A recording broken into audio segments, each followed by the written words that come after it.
ಒಂದಷ್ಟು ಕಡೆ ಚರ್ಚೆ ನಡೀತಾ ಇದೆ. ನಾವು ಬೆಂಗಳೂರು ಕೂತ್ಕೊಂಡು ನೋಡಿದಾಗ ಶಿವನಗೌಡ ನಾಯಕರು ಮಾನ್ವಿಗೆ ಬರ್ತಾರೆ, ಬಿ ವಿ ನಾಯಕ್ ಅವರು ದೇವದುರ್ಗಕ್ಕೆ ಹೋಯ್ತಾರೆ 28 ಚುನಾವಣೆ ಅನ್ನೋ ಚರ್ಚೆಗಳು ನಡೀತಾ ಇದೆ.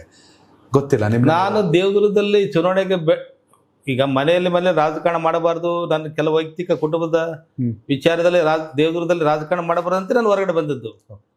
ದೇವದುರ್ಗ ಬಗ್ಗೆ ನಾನು ಬೇಜಾರಿಲ್ಲ, ದೇವದುರ್ಗನ ಬಿಟ್ಟು ನಾನು ಇಲ್ಲ ರಾಜಕಾರಣ ಮಾಡ್ತಾ ಇಲ್ಲ. ನಿಲ್ಲಬಾರ್ದಂದ್ರೆ ಎಲ್ಲರೂ ಎಲ್ಲೇ ರಾಜಕಾರಣ ದೇವದುರ್ಗದಲ್ಲೇ ಸೀಮಿತ ಯಾಕೆ ಮಾಡಬೇಕು? ನಾನು MP ಕ್ಷೇತ್ರದಲ್ಲಿ ನಾನು MP ಆಗಿದ್ದೆ. ಈಗ 3 ಮೀಸಲಾತಿ ಕ್ಷೇತ್ರ ಇದ್ದಾವೆ, ಬೇರೆ ಒಂದ್ ಕಡೆ ಅವಕಾಶ ಪಡಿಬೇಕಂತ ಬಂದಿದ್ದೀನಿ. ಕ್ಲಿಯರ್ ಕಟ್ ಅವತ್ತೇ ಬಂದಿದ್ದೀನಿ, ನಾನು ಅವತ್ತೇ ಹೊರಗಡೆ ಬಂದಿದ್ದೀನಿ. ಮಾತಿಗೆ ಬದ್ಧ. ಆಮೇಲೆ ನಾನು ಯಾವತ್ತು ನನ್ನ ಹಣೆ ಬರ ನನ್ನ ಕೈ ದೇವರು ನನಗೆ ಒಂದು ಏನೋ ಒಂದು ಇದು ಕೊಟ್ಟಿರ್ತಾನೆ, ನನ್ನ ಹಣೆ ಬರ ನನ್ನ ಕೈಲಿದೆ, ನಾನು ಏನಾದ್ರೂ ರಾಜಕಾರಣ ಮಾಡ್ತೀನಿ. ಯಾರ ಬಗ್ಗೆ ಯಾವ ಕ್ಷೇತ್ರದಲ್ಲಿ ನಾನು ಪಾಳ್ಯಗಾರಲ್ಲ, ಶಿವನಗೌಡನ ಪಾಳ್ಯಗಾರಲ್ಲ. ನಾವು ಕ್ಷೇತ್ರಗಳನ್ನು ಭಾಗ ಇಟ್ಕೊಂಡಿಲ್ಲ, ಹಂಚ್ಕೊಂತಾರೆ. ಇಂದ್ರ ಸಂಸ್ಥಾನಗಳಿದ್ದಾಗ ಹಂಚ್ಕೊಂತಿದ್ರು, ಈ ಮಗನಿಗೆ ಈ ಸಂಸ್ಥಾನ, ಈ ಮಗ ನಮ್ದೇನ ಆ ತರ ಇಲ್ಲ. ಪಕ್ಷ ಎಲ್ಲಿ ಅವಕಾಶ ಕೊಡ್ತಾ ಅಲ್ಲಿ ನೋಡೋಣ ಅಂತ. ಆವಾಗ ಯಾಕೆ ಅದ್ರ ಬಗ್ಗೆ ಮಾತಾಡೋದು?